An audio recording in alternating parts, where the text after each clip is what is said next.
Yo, what's up, guys? I'm here with my games from Zarude Cup. Basically, what this is a 16-man tournament, and the games are best 2 out of 3. And if you win, you move on to the next round. So that's that. Up against my buddy Brian, in round one. So just getting into the teams real quick.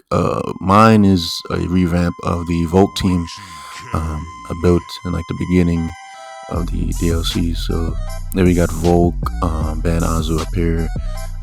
Yeah, it's like pretty much the same structure as my old one, and you brought a pretty scary team. Triple ghost types. I don't know about the Sidui though. I think that thing is bad, but yeah, the rest is pretty scary. So just getting into preview real quick. So Volk is a huge problem. His fire resist is Terrakion, but they get smacked by Psychic. Those gonna be a bit difficult to quiver dance versus anything.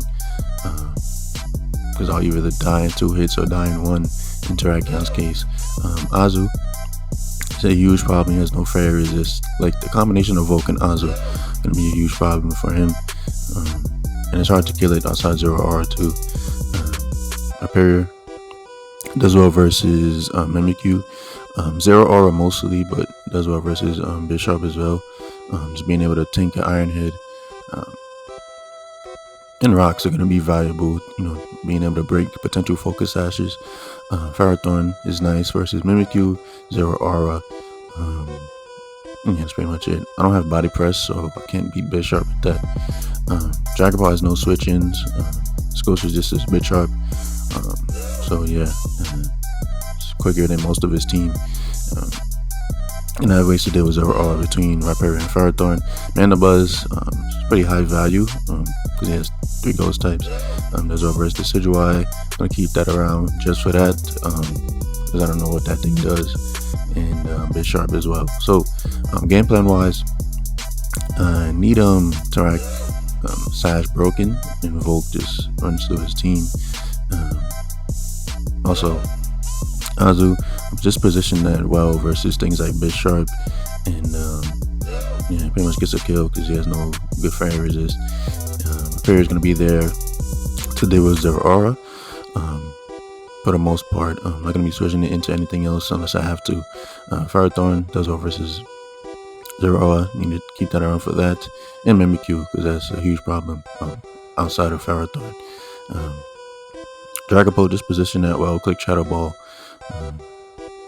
And yeah, I don't really need to defog because my team isn't particularly weak to rocks. So yeah, so let's just get into the battle. So I lead Azu. I figured this would be my best bet as a lead because I'm banded, so I took KO Frost Slash with the banded jet. But I get curse bodied, which actually sucks because he gets 2 free spikes. Yeah, it's pretty bad. Like I can't stay in there because I got curse bodied. So I got to go Ferrothorn here, which is my best play. Dragapult was potentially, but I didn't want to take an Icy Wind. I'm pretty sure that's what these things run. So yeah, this went Ferrothorn. Knock him out with guard, but you trade there. Which works out better for him because he gets up 2 spikes and he knocks out my Pharaoh, so that's pretty bad for me. He goes Tarak. Go straight for the taunt as I just EQ. I break the Sash, which like I said was my goal at the beginning. Because I know he's not going to go for CC that turn. Probably doesn't want me getting up Stealth Rock. Because he has probably a bunch of Focus Sash mons. So go for EQ first, then I pull the pivot out to my Dragapult, knowing there's no way a Stone Edge is just coming there. It just doesn't make sense. And I lock into Flamethrower, just the best play. In case you wanted to pull some type of switch into Bishop. So yeah, that works out pretty well for me. Like I said, I need health on my Hyperior. I'm not going to allow it to take a big hit from the Tarak. So brings in Zero Aura. That says Grass Knot could be a problem, but go straight for Knock. On this type of team, probably not Grass Knot. It could be though, but he shows bulk up, so most likely not. Goes to a CC. Still doesn't for Hyperior. Hyperior is just very bulky. Knocks him out with the EQ. Get that out of the way, so my team is freed up. Mandibuzz doesn't have to worry about Zero Aura. And no, there's Azu, so that's great. So brings in Bishop, knocks me out with the knock. And here I go Volk. I had sub actually. Like if if I just sub, the game was just done. Because, obviously he'd be forced to attack my sub, and I still have a lot of health, so I'd be able to tank Shadow Sneak from Mimikyu the following turn. But he goes for Sucker, as I don't sub. Honestly, I was expecting him to just straight up attack. So, that's kind of why I just straight up attacked. I didn't want to play around with the bitch, because say I sub and he attacked in the following turn he suckered, then that should be a bad situation. So I decided to just straight up attack and take my kill. As it brings in Mimikyu, he gets flame body burned, which is kind of fair considering the turn 1 versus Frost Slash. So bringing Azu here. Best play is to click knockoff. I'm not going for water move, just in case he decides to go to Decidueye there. Just the best play. It also kills Mimikyu along with burn. And after the disguise recoil, so go straight for knock. Let's get rid of the Decidueye. I have Mandibus to deal with it, but it's just better just to go for knock there. I was pretty much able to clean up the game. So going for knock again. That's pretty much it. So I'll bring you guys game 2 in a sec.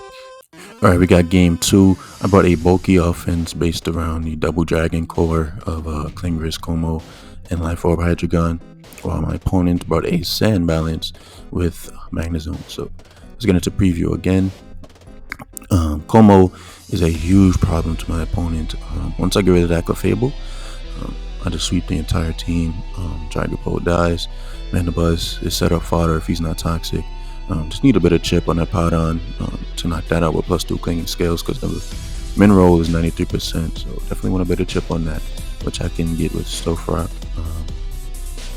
Marowak dies at +2, and just my best setup fodder, because once I use the throat spray, Poltergeist doesn't work, so that's just my best setup fodder by far. And Magnezone obviously dies at +2, so Hydreigon really has no switch-ins if I play it correctly. I have Flash Cannon for Clef. Modest Flash Cannon is going to be able to just kill that on the switch, so he has to be very careful around that. And Mandibuzz don't really run Spadef nowadays, so Draco's going to do a ton. Does well versus Marowak, just defensively as well, so Hydreigon just has very high value in this game. So Excadrill goes well against Dragapult, depending on the set. If he's not like Specs Fire move, Clef and Magnezone. Rotom Heat's a huge problem because his Marowak's most likely not Lightning Rod because he has a Powdon as the ground type. So if I could beat down his Dragapult, that can sweep through as well. Slowbro, not really that high value. Like it's good versus Powdon, but outside of that, not much else. Like Dragapult, Marowak, Magnezone, all just destroy it. So mainly just gonna keep it there to switch into Mandibuzz U-turns and things like that. Rillaboom is also a big threat. Only thing he has for it is Mandibuzz, but once that's out the way or just weakened, I just would hammer through his team with the Stonerock. Dragapult's getting to a guild, Marowak's being to a guild. So yeah, Rillaboom definitely a threat. So game plan wise, I want to aggressively target down that Clef with my Hydreigon, because once I get that out the way, Como just sweeps, like I said. So Stonerock gonna go a long way versus Marowak and Dragapult, but that thing is a pretty big threat. Rotom Heat, like I said, if I can beat down that Dragapult a bit, and actually plot up, he has no switch-ins for that. Slowbro's only purpose is to deal with Mandibuzz U-turns and hit Powdon, and just teleporting out versus things like Clef. And Rillaboom gotta keep that in the bag, just to keep that Dragapult in check. And as well versus things like a Powdon too. So gotta watch out for Dragapult. And that's pretty much it. So let's get into the game. I lead Rillaboom, just figured it'd be my best lead. Does well versus basically everything. I have knockoff from Marowak, does well versus Powdon, Clef, just overall good. So I'm lead Marowak as he leads Dragapult, which makes sense because I think it's a big problem. Go straight for knock as he stays in. Scar Rillaboom is a pretty rare set nowadays compared to Choice Band and SD, so it's understandable why he's staying. Go for knock, which is huge because now his Dragapult's at 13%, so he's no longer a switch into Rotom Heat. And yeah, so that's just great. He reveals to be banded, so that means Slowbro can deal with him, so it's a bit better actually. Now that I know he's banded and not Specs or something. So we go straight for U-turn, which is just a great trade for me. I'd rather trade a better health for my Rillaboom. I don't need it healthy for any particular reason. Just being able to knock off Dragapult is huge. Now I don't have to worry about banded U-turns. So go straight to Slowbro, just the best play. Force a better chip on him and the Buzz, put him in range of things like Hydreigon, Draco Meteor. Go straight to the Marowak. What was on my Slowbro? As goes to Poltergeist, misses, which actually blows for him, because now this gives me a free turn to predict. As like I said, I go straight for Flash Cannon, just aggressively targeting down that clef, because that's the only thing stopping Coma from sweeping. Go straight for Flash Cannon, easy to a kill, even if he's max per def. Pretty sure that's still to a kill after Grassy Terrain recovery. So go straight for Flash Cannon again. I guess he didn't want to switch, which makes sense because he doesn't really have a switching for this. Mandibuzz is gonna die at that range. 2 Flash Cannon plus Draco. Meowthion's not switching into this. Magnezone, that's a flamethrower, so it just makes a lot of sense that he stayed in there. But yeah, Clef gone is great for Komo, so that's pretty much what I'm going for. So there's a Dragapult attempting to revenge kill, as he makes a nice play here. Pulls a double back to Marowak, knowing that I'm not staying in, and knowing that if he U-turns there on my Slowbro, he's gonna die to helmet. So pulling a double there is actually a pretty smart play. But I still make my best play, go Slowbro there. Just he can't touch it outside Phantom Force, and I could just switch back anyway. So yeah, it's fine. As I don't really care if he doubles back because I have the matchup, so I don't really have to play overly aggressive. Just make my best plays and play to my game plan. So go straight to Hydreigon. That does a ton, 55. I have Roost though, so it's fine. Like I said, Hydreigon's pretty much holding it down right now. Just being able to come in on Marowak, Roost up, because it's just my best thing to handle that. As I Roost here and just go straight for Draco. Just beating this Mandibuzz down. Now you cannot switch into things like Slowbro and Dro, because he's at 2%.